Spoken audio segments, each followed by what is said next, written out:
वृंदावन अक्षय नवमी के पावन पर्व पर सैकड़ों की संख्या में लोगों ने वृंदावन मथुरा जुगल जोड़ी की परिक्रमा लगाई। आपको बताते चलें, कार्तिक मास जिसे दामोदर मास के नाम से भी जाना जाता है, इस माह के अंदर उत्सवों का क्रम निरंतर जारी रहता है। शरद पूर्णिमा से लेकर करवा चौथ, अघोई आठे, रूप चौदस, दीपावली, गोवर्धन पूजा, भाई दूज जैसे बड़े त्योहार भी इस पूरे माह में सम्मिलित होते हैं। इसी क्रम में दामोदर मास में ही अक्षय नवमी का पर्व धूमधाम के साथ मनाया जाता है।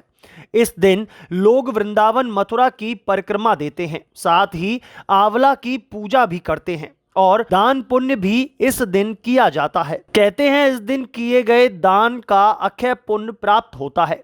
इसी क्रम में शुक्रवार को वृंदावन मथुरा की जुगल जोड़ी की परिक्रमा लगाई गई, जिसमें सैकड़ों की संख्या में श्रद्धालुओं ने बढ़ चढ़कर हिस्सा लिया। इस संदर्भ में जानकारी देते हुए आचार्य वद्रीश ने कहा, हमारे यहाँ श्रीधाम वृंदावन में यह जो कार्तिक मास है, इसको कहा जाता है दामोदर मास। इसमें भगवान की उखल बंधन लीला हुई थी, जिसमें मैया यशोदा ने उखल से भगवान को बांधा था और जिसका आज भी रस्सी का गड़रा भगवान की कमर में जो मूर्तियाँ बनाई जाती हैं उनमें तक विद्यमान रहता है और जिसमें वो चिन्ह रहता है वही मूर्ति प्रामाणिक मानी जाती है। इससे संपूर्ण कार्तिक मास में करवा चौथ आती है, अहोई अष्टमी आती है, फिर उसके बाद धन त्रयोदशी आती है, वत्स द्वादशी आती है और नरक चतुर्दशी आती है, फिर उसके बाद दीपावली है, फिर गोवर्धन पूजा है, फिर भाई दूज है और फिर उसके बाद लगातार इसी क्रम में भगवान ने जिस दिन गायों को चराना शुरू किया था गोपाष्टमी है और आज जैसा कि आप बता रहे हैं अक्षय नवमी।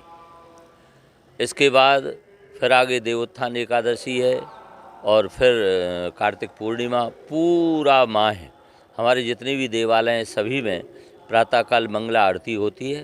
प्रातः 4 बजे से श्रद्धालु मंगला आरती करने के लिए जो श्रृंगार से पहले आरती होती है उसका दर्शन करने जाते हैं। तो उत्सवों से भरे हुए इस कार्तिक मास में यह जो अक्षय नवमी और देवोत्थान एकादशी अपने आप में बहुत महत्वपूर्ण है। दीपावली के बाद यह पर्व जिस प्रकार से और आगे बढ़ता है तो 9 की जो संख्या है हमारे यहाँ पूर्ण संख्या मानी गई है। 9 के बाद फिर कोई संख्या नहीं है। 9 का पहाड़ा भी पढ़ोगे 9 दूनी 18, 9 तीस 27, 9 चौके 36, तो गुणांक जितना भी 9 का निकालोगे उसका पूर्णांक 9 ही मिलेगा, योगांक 9 ही मिलेगा। चाहे आप 9 के गुणा में टेबल में जितने और भी गुणांक आए उनका भी यदि गुणांक 18 का पहाड़ा पढ़ो, 36 का पढ़ो तो सबका गुणांक 9 आएगा। तो ये 9 की जो संख्या है ये पूर्ण संख्या है। फिर इस नवमी की एक विशेषता ये है, जैसे नवमी के साथ रामनवमी जुड़ी हुई है, इस तरह से ये जो नवमी है ये अक्षय नवमी है। हमारे यहाँ 2 तिथियाँ ऐसी हैं जिनके साथ में अक्षय शब्द जुड़ा हुआ है। जैसे एक तो आती है वैशाख शुक्ल तृतीया, अक्षय तृतीया, और जिस दिन बांके बिहारी का चरण दर्शन होता है, भगवान का चंदन से श्रृंगार होता है, भगवान परशुराम जी का प्राकट्य दिवस हम लोग मनाते हैं। तो ऐसे पर्वों से भरा हुआ आज यह जो कार्तिक मास का अक्षय नवमी का पर्व है ये बहुत ही अत्यंत महत्वपूर्ण है। इस दिन हम मथुरा और वृंदावन की 14 कोस की परिक्रमा लगाते हैं और इस दिन प्रकृति के संरक्षण की दृष्टि से आंवले की पूजा करते हैं। आंवले की क्यों करते हैं?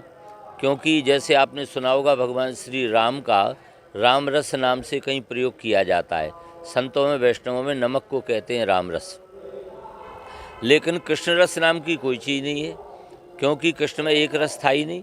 राम जी में एक रस था, उन्होंने कभी 2 बात नहीं बोली, एक पत्नी व्रत जीवन धारण किया और भगवान श्री कृष्ण तो माखन मुंह में लगा हुआ है और बोले मैया मोरी मैं नहीं माखन खायो।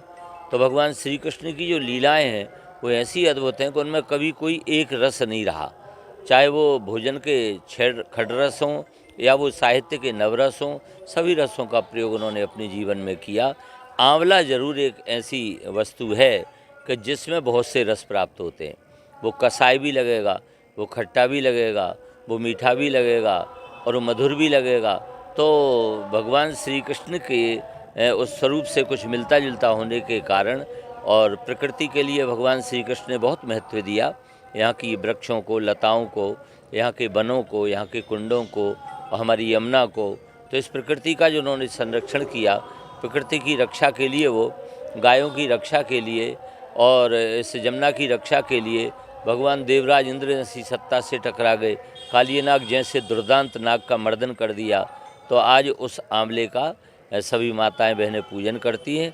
आंवले का पूजन करने से उनकी समस्त मनोकामनाएं पूर्ण होती हैं और भगवान श्री कृष्ण उनके ऊपर प्रसन्न होते हैं। तो इस अक्षय नवमी के दिन जो भी पुण्य किया जाए, भजन किया जाए, दान किया जाए, परमार्थ किया जाए, तो उसका अक्षय फल प्राप्त होता है। इसीलिए इसका नाम अक्षय नवमी है।